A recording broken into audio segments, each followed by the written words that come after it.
to you, Jacob. I think you have the petition that they're trying to present. I do have the petition, and we're actually seeing someone come out to the stage right now, but I want to show you them, Steve. Here's Washington State. There's Washington, D.C. After Washington, D.C. is Maine. Oh, let's see what's happening. Yeah, let's go to the... They're recognizing the chair of the Rules Committee to present the Rules Committee report. Can we pick the volume up here, guys? Here we go. Here she comes.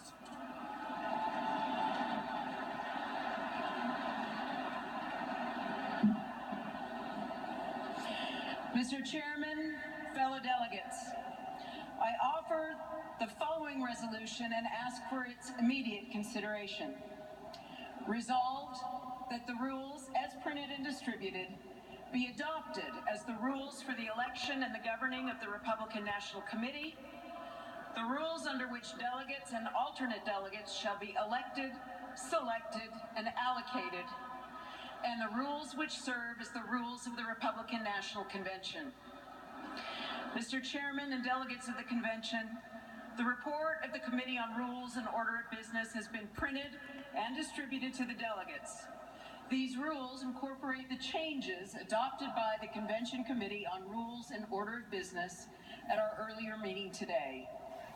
I am honored to have served as the chairwoman of this committee, and I am proud of our committee's work. Mr. Chairman, these rules will provide a strong governing framework for our convention and our party. I move the adoption of the resolution and yield back the balance of my time. Thank you. Without objection, the previous question is ordered. The question is on adoption of the resolution. All those in favor say aye. All those opposed, no. In the opinion of the chair, the ayes have it, and the resolution is agreed to. Without objection, the motion to reconsider is laid upon the table.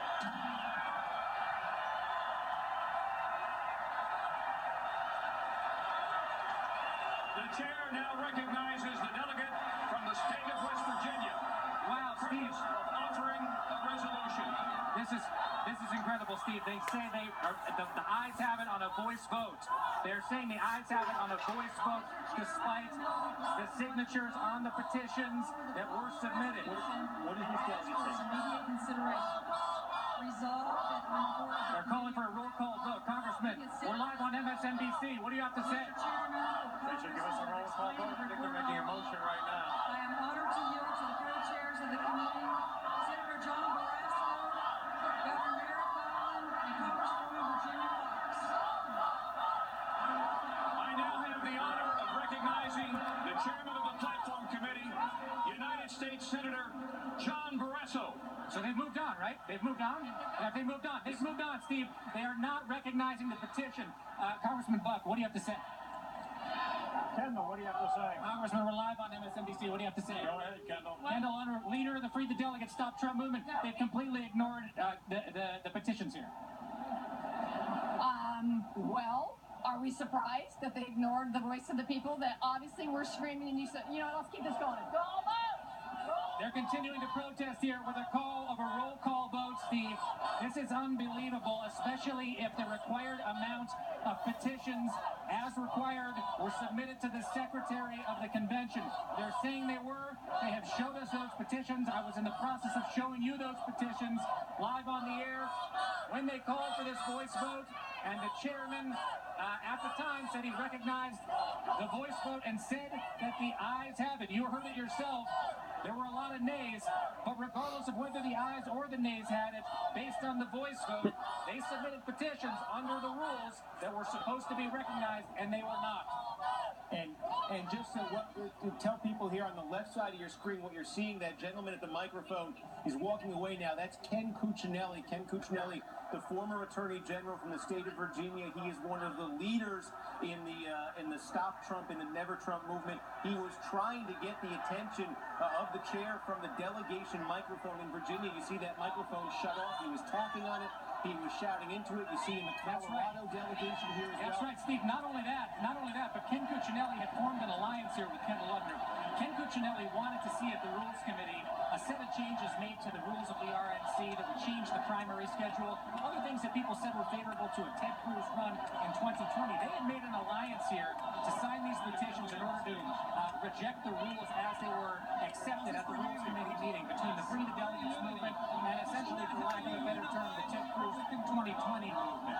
Now, obviously, both of these movements have been rejected here by what they call the Republican establishment. Stand by, Jacob Silveroff. We still have Ben Ginsberg with us.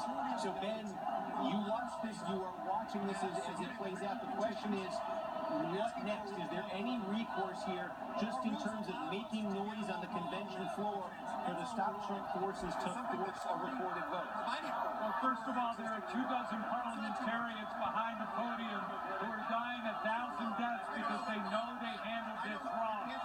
So now if you're the delegates, you can interrupt any votes that come up now with similar chants.